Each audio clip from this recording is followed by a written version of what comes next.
आज है फागुन मास की विजया एकादशी।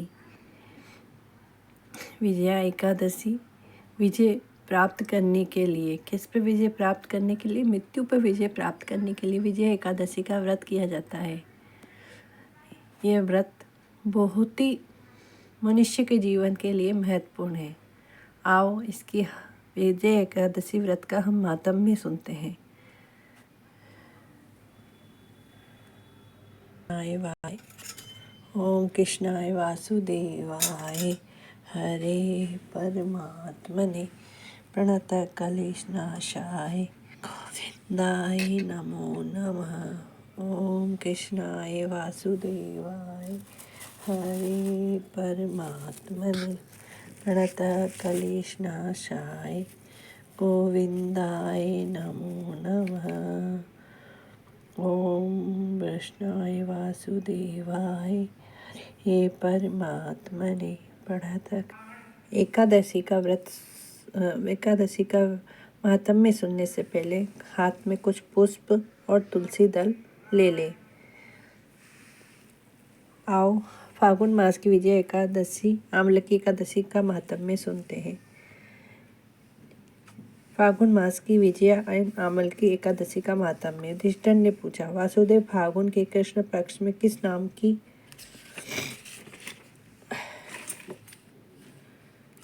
की एकादशी होती है? कृपा करके बताइए। भगवान श्री कृष्ण बोले, युधिष्ठिर, एक बार नारद जी ने कमल के आसन पर विराजमान होने वाले ब्रह्मा जी से प्रश्न किया, सुरश्रेष्ठ, फागुन के कृष्ण पक्ष में जो विजया नाम की एकादशी होती है, कृपया उसके पुण्य का वर्णन कीजिए। ब्रह्मा जी ने कहा, नारद सुनो, मैं एक उत्तम व्रत कथा सुनाता हूँ जो पापों का अपहरण करने वाली। ये व्रत बहुत ही प्राचीन, पवित्र और पापनाशक है। ये विजया नाम की एकादशी राजाओं को विजय प्रदान करती है, इसमें तनिक भी संदेह नहीं है। पूर्व काल की बात है। भगवान श्री रामचंद्र जी 14 वर्षों के लिए वन में गए और वहाँ पंचवटी सीता लक्ष्मण के साथ रहने लगे। वहाँ रहते समय रावण ने चपलतावश विजयात्मा श्री राम की तपस्विनी पत्नी सीता को हल लिया। उस दुख से श्री राम व्याकुल हो उठे। उस समय सीता जी के खोज करते हुए वन में घूमने लगे। कुछ दूर जाने पर उन्हें जटायु मिले, जिनकी आयु समाप्त हो चुकी थी। इसके बाद उन्होंने उन वन के भीतर कंबंध नामक राक्षस का वध किया। फिर सुग्रीव के साथ मित्रता हुई। तत्पश्चात श्री राम के लिए वानरों की सेना एकत्रित हुई। हनुमान जी ने लंका में उद्यान में जाकर सीता जी का दर्शन किया। उन्हें श्री राम जी के चिन्ह रूप स्वरूप मुद्रिका प्रदान की। ये उन्होंने महान पुरुषार्थ काम किया। वहाँ से लौटकर वे श्री रामचंद्र जी से मिले और लंका सारा समाचार उनसे निवेदन किया। हनुमान जी की बात सुनकर श्री राम सुग्रीव की अनुमति से लंका प्रस्थान करने का विचार किया। समुद्र के किनारे पहुंचकर उन्होंने लक्ष्मण से कहा, सुमित्रा नंदन,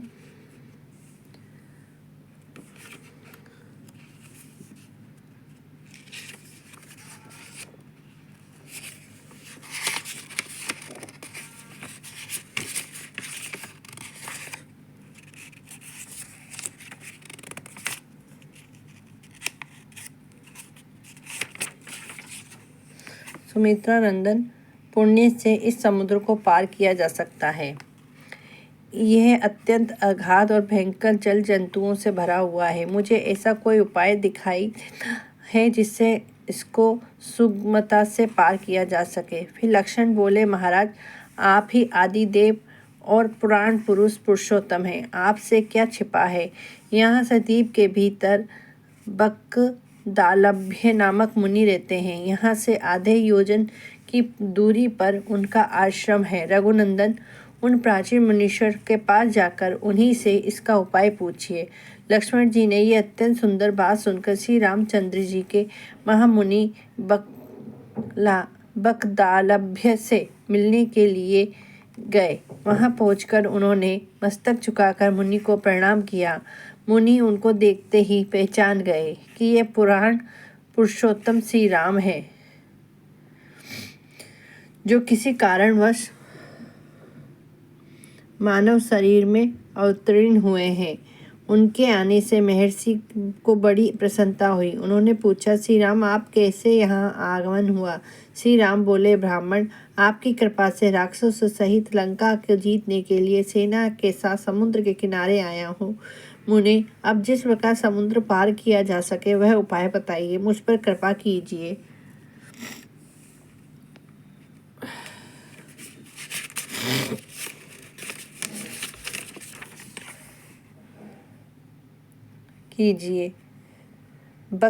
बकदालभ्य ने कहा, श्री राम, फागुन कृष्ण पक्ष में विजया एकादश नाम की एकादशी होती है। उसका व्रत करने से आपकी विजय होगी।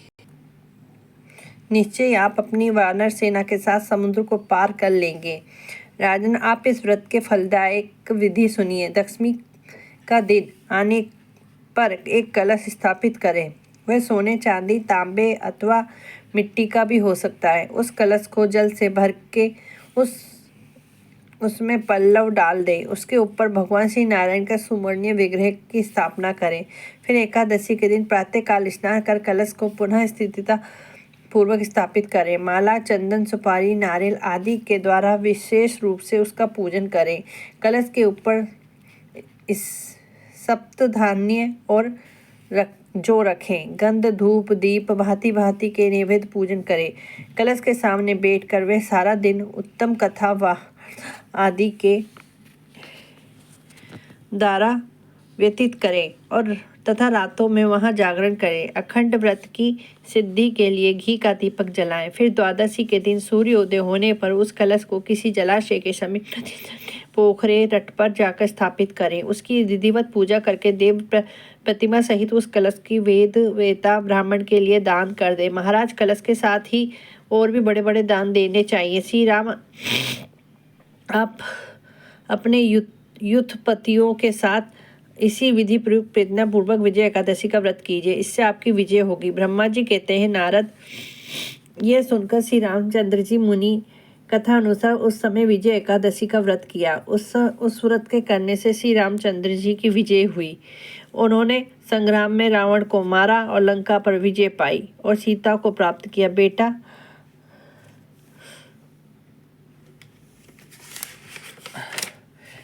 जो मनुष्य इस विधि से व्रत करते हैं उन्हें इस लोक में विजय प्राप्त होती है। उनका परलोक भी अक्षय बना रहता है। भगवान श्री कृष्ण कहते हैं, युधिष्ठिर, इस कारण विजय का व्रत करना चाहिए। इस प्रसंग को पढ़ने सुनने से वाजपेयी का यज्ञ फल मिलता है। युधिष्ठिर ने कहा, श्री कृष्ण, मैंने विजय एकादशी का महात्म्य जो महान फल देने वाला है सुन लिया। अब फागुन मास की बोलो एकादशी माता की जय। बोलो विष्णु भगवान की जय। श्रीमन नारायण नारायण नारायण, भजमन नारायण नारायण नारायण, श्रीमन नारायण नारायण नारायण, भजमन नारायण नारायण, श्रीमन नारायण नारायण नारायण, नारायण नारायण। आपने जो हाथ में पुष्प और तुलसी दल लिया है वो भगवान विष्णु को समर्पित कर दो।